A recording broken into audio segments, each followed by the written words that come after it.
কংগ্ৰেছ আৰু চাহ মজদুৰ আদিবাসী কংগ্ৰেছ বিভাগৰ সহযোগত চাহ শ্ৰমিকৰ সজাগতা সভা লগতে প্ৰতিবাদী কাৰ্যসূচীত আজি অংশগ্ৰহণ লোৱা আমাৰ প্ৰাক্তন মন্ত্ৰী আৰু আজিৰ সভাৰ সভাপতি মাননীয় এটুৱা মুণ্ডা ডাঙৰীয়া, উপস্থিত থকা প্ৰাক্তন মন্ত্ৰী প্ৰাক্তন প্ৰদেশ কংগ্ৰেছৰ সভাপতি মাননীয় ৰিপুন বৰা ডাঙৰীয়া, জিলা কংগ্ৰেছৰ সভাপতি প্ৰশান্ত হাজৰিকা ডাঙৰীয়া, প্ৰাক্তন জিলা কংগ্ৰেছৰ সভাপতি দিলীপ বৰুৱা ডাঙৰীয়া,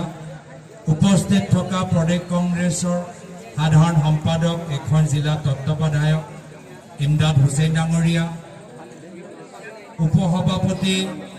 প্ৰাণেশ্বৰ বসুমতাৰী ডাঙৰীয়া, প্ৰাক্তন বিধায়ক অভিজিৎ হাজৰিকা ডাঙৰীয়া, সাধাৰণ সম্পাদিকা ৱাহিদা ৰেহমান বাইদেউ, মঞ্চত উপস্থিত থকা শোণিতপুৰ জিলাৰ কংগ্ৰেছৰ সভাপতি কাৰ্তিক কুৰ্মী ডাঙৰীয়া, সেৱা দলৰ সভাপতি দীপ বায়ন ডাঙৰীয়া, ৰিলিফ এণ্ড ৰিহেবিলিটেশ্যনৰ সভাপতি ৰঞ্জিত দাস ডাঙৰীয়া, সাধাৰণ সম্পাদক উদিত ভানু ডাঙৰীয়া, মঞ্চত উপস্থিত থকা আমাৰ কংগ্ৰেছ দলৰ সম্পাদকসকল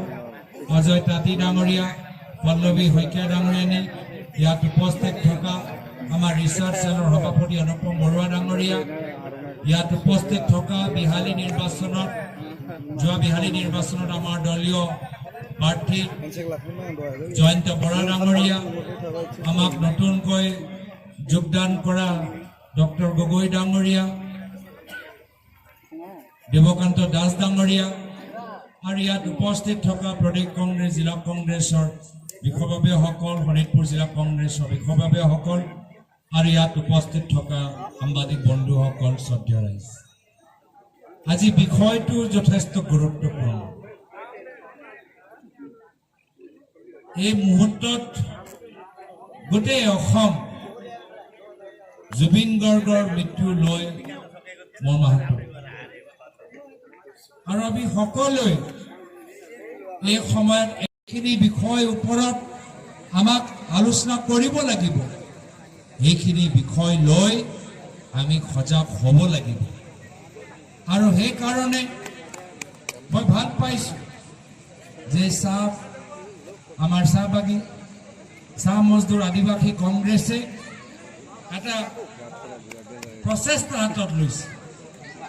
এয়া হ'ল 5 দিনত 100 বাগান, 5 দিন 100 বাগান, তাৰ মাজত শ্ৰমিকসকলৰ আইসকলৰ মাজত সজাগতা সৃষ্টি কৰে, আৰু এইখিনি কাম মাত্ৰ আৰম্ভণি। আমি আগতে সজাগ কৰিব লাগিব, আৰু সজাগ কৰাৰ পিছত আমি এটা প্ৰতিবাদী কাৰ্যসূচী, দীঘলীয়া কাৰ্যসূচী, যদি আমি দীৰ্ঘদিন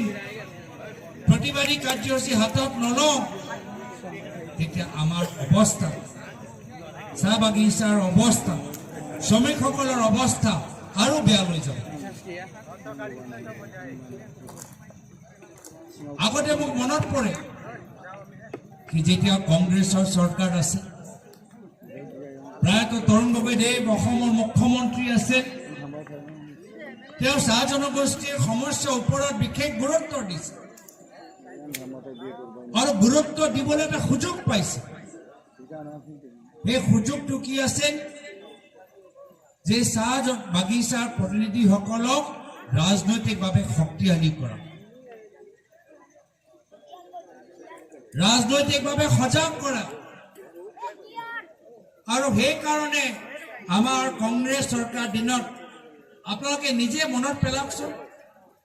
কেবিনেটৰ ভিতৰত কিমান মন্ত্ৰী আছিল যিসকল চাহ বাগিচাৰ চাহ শ্ৰমিকসকলৰ প্ৰতিনিধি আছে, মনত পেলাওক। আপোনালোকে মনত পেলাওক যে যেতিয়া কংগ্ৰেছৰ চৰকাৰ আছিল, অসম বিধানসভাৰ উপ অধ্যক্ষ চকী